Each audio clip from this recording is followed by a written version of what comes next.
Now, WBRZ News 2 at 10.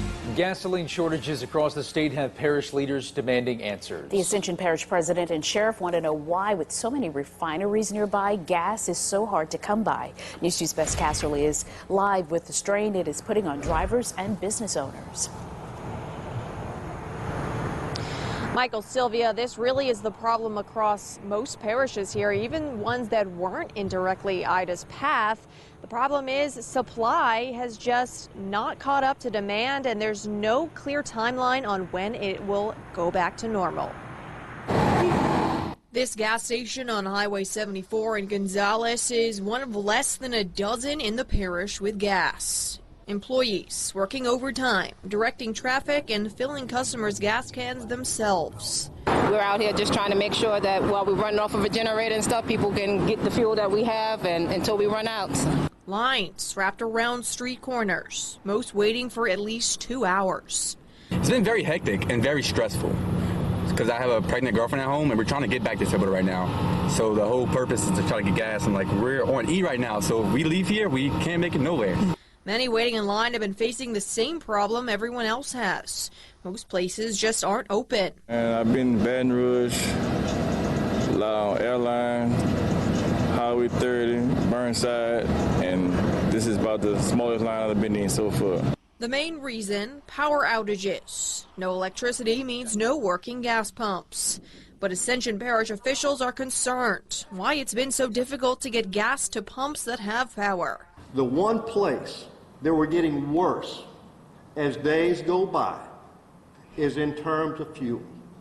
Everything else is improving except for this gasoline crisis that we're in. Even with 2 refineries nearby, Sheriff Bobby Weber saying even he can't get answers.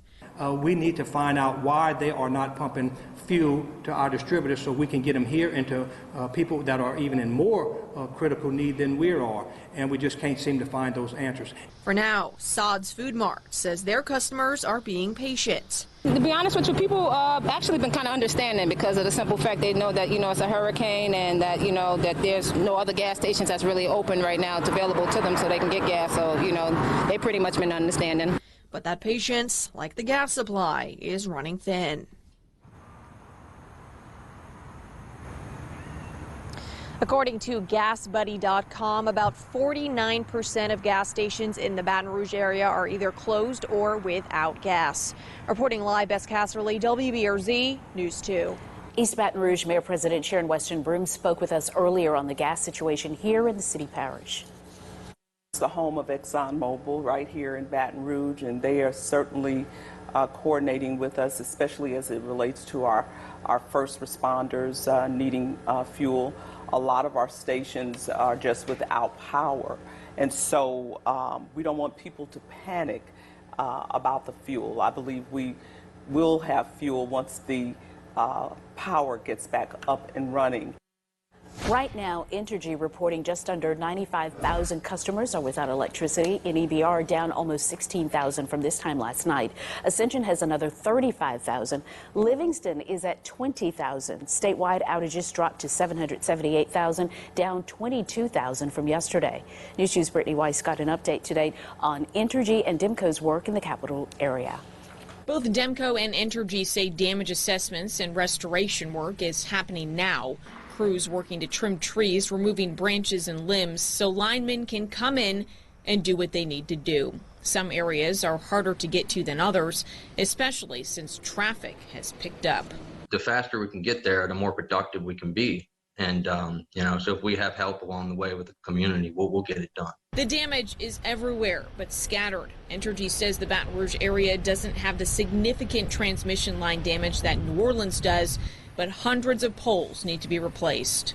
We also have down power lines that are high voltage transmission lines as well. So, while we do have some damages to our transmission infrastructure, and we also have some substations that are out, we're not seeing the significant catastrophic damage to the level that, some of those communities down there further south are seeing in towards the New Orleans area. In terms of how long it'll take to get everyone back online, Entergy says it's too soon to tell. We have to actually assess all of the damages in order to get a clearer picture of what the system looks like. But prepare for those outage numbers to go up and down slightly as repairs are made.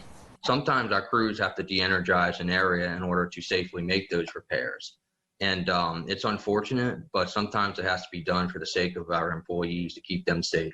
DEMCO says it's counted 60 transmission poles and over 300 poles down. Until those repairs are made to poles and transformers, power can't be distributed. It is damage to our larger infrastructure that takes more time, more equipment, more personnel to address those.